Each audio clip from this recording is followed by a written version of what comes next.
Previously on the Boston by Rail's East Coast Excursion.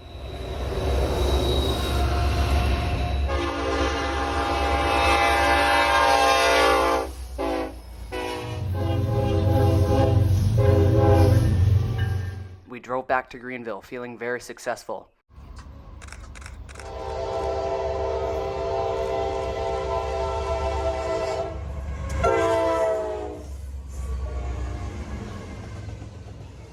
I think many of you can relate to me when I say that getting up early in the morning can be a bit of a struggle, especially in summer when school is out. But I've never hit the snooze button when there's rail fanning to be done. After a productive day in Austell, my brother and I woke up at 5:30 a.m. sharp, anxious to start our day of rail fanning, and excited to see what the rails had to offer on the Greenville district. Locomotives run on diesel, but rail fans run on breakfast, so we stopped at a local Waffle House to get some food.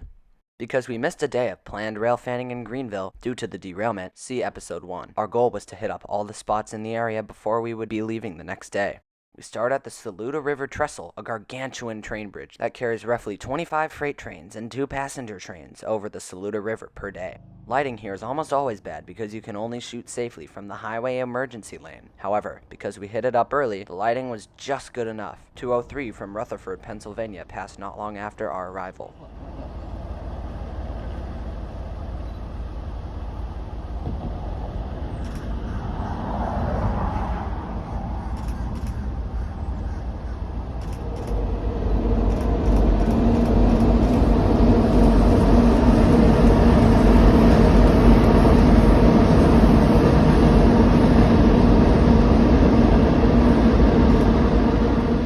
Proceeded to drive to K Street, another great spot. Here's Norfolk Southern Intermodal 212 with a standard Norfolk Southern lash-up.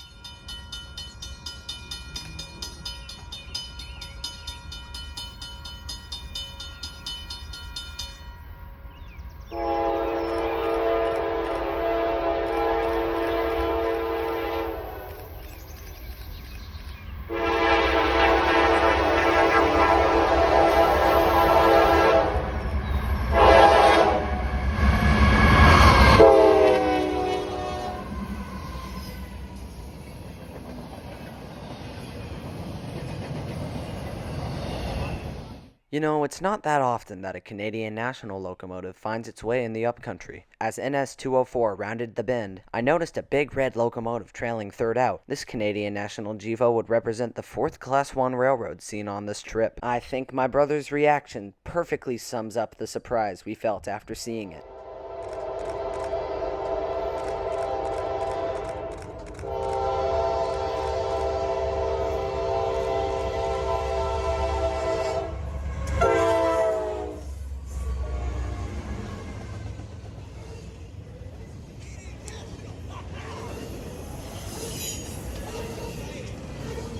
Over my scanner, we heard a light engine move. It was preparing to leave Greenville Yard, so we quickly rushed over to CP Worley. We found a big parking lot with a grassy area, giving a unique vantage point of the tracks. With a telephoto lens, you can get a nice shot of the straightaway here, and I did just that.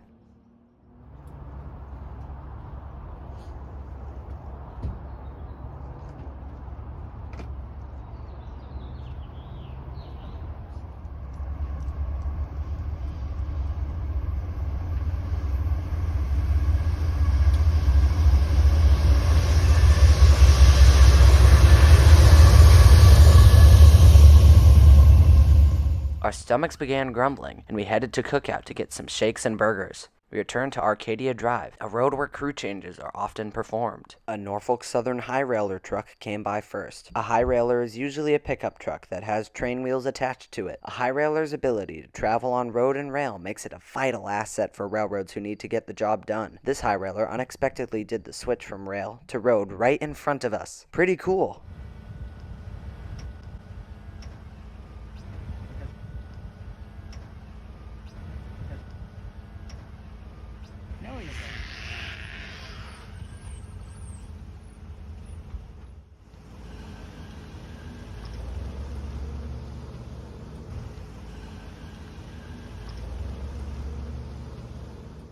Norfolk Southern 265 rounded the bend with a trio of Burlington Northern Santa Fe, or BNSF, GEs. When I say GE, I'm referring to the fact that these locomotives were made by General Electric, or GE. A nice bonus to the 264 and 265 rotation is that they are more likely to have BNSF run-through power than Norfolk Southern power swapped out. Run-through power is when locomotives are not swapped out when they get into an interchanging yard, and instead run through to the train's final destination. Here's 265 heading south towards Greenville Yard.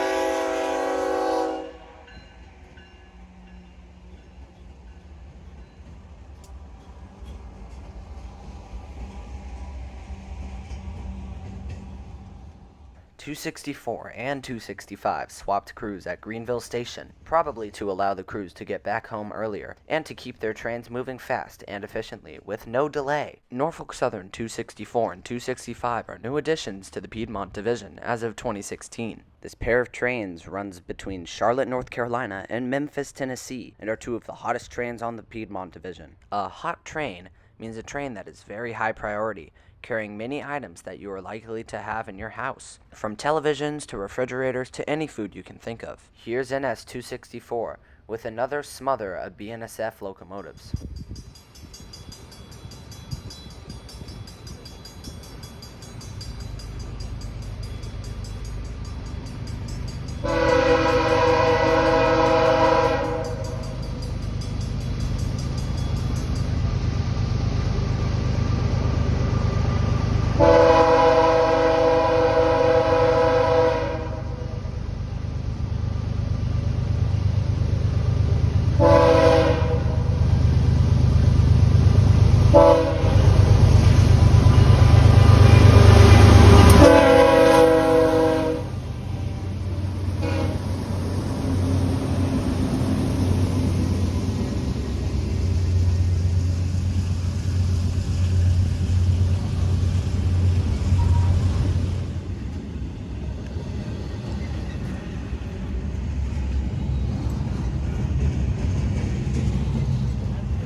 .213, a southbound intermodal from Rutherford, Pennsylvania, was next on the list. It passed us with an aging Dash 9 leading. I wonder how much longer this one has before it gets rebuilt.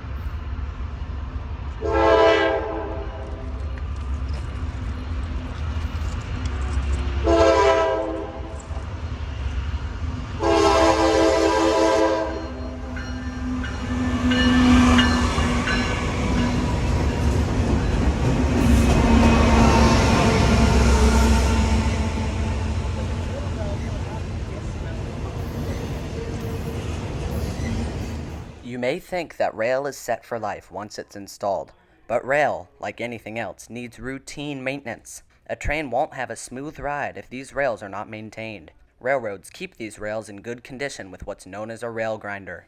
A rail grinder is a railroad maintenance of way vehicle that restores the shape of railroad tracks and eliminates track faults. Here is a rail grinder on the job in Easley, South Carolina. This is an example of Norfolk Southern protecting their investment of expensive rail they installed. The grinder had already grinded the tracks earlier in the day, and they were now spraying out the fires left behind from the sparks.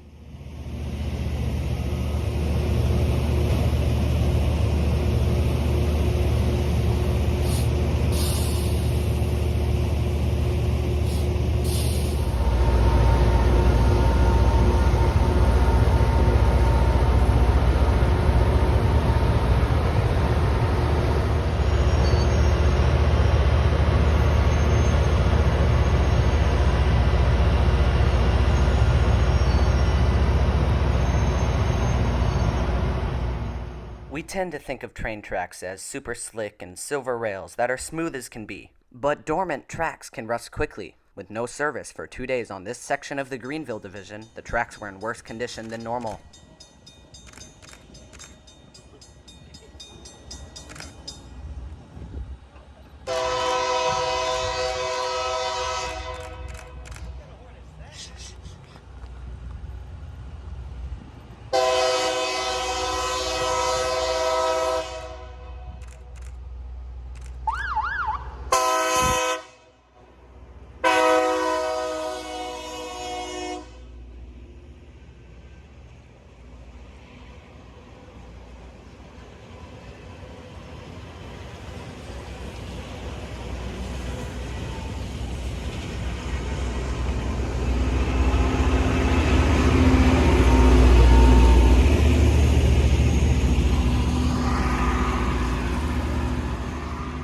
RGS series rail grinder is a specialty grinder that can grind switches and grade crossings. They follow the main rail grinder, known as the RG400, towards Haywood.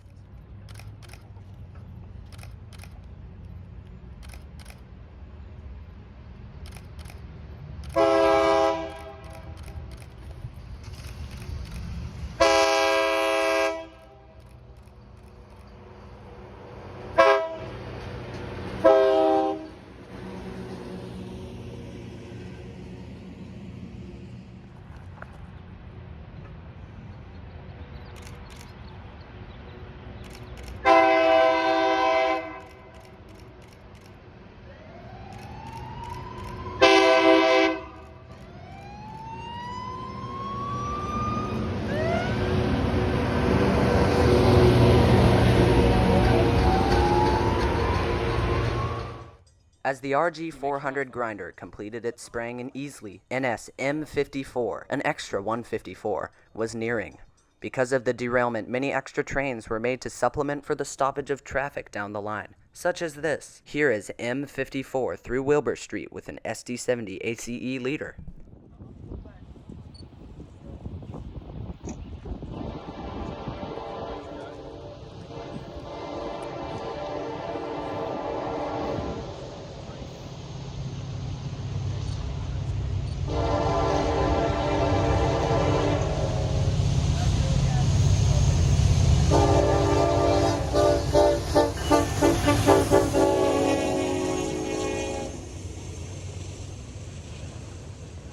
As you can see, the grinder made a difference to the track's appearance. Squeaky clean.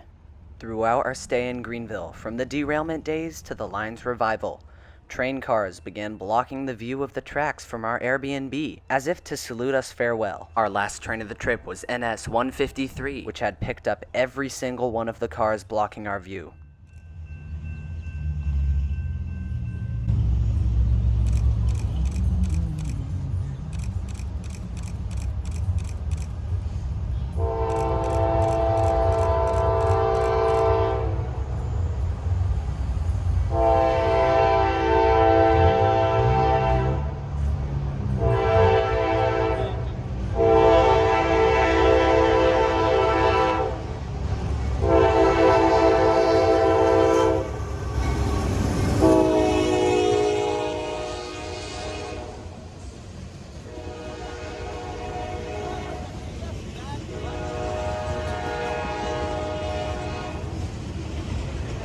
I must say, it was more enjoyable seeing these cars in motion compared to them being stopped and blocking our view.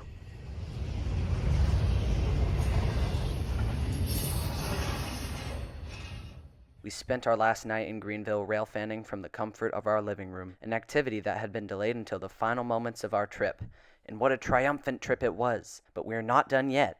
Tune in for episode 4, The Road Home, where we will cover all of the spots we stop at on our way back to Boston.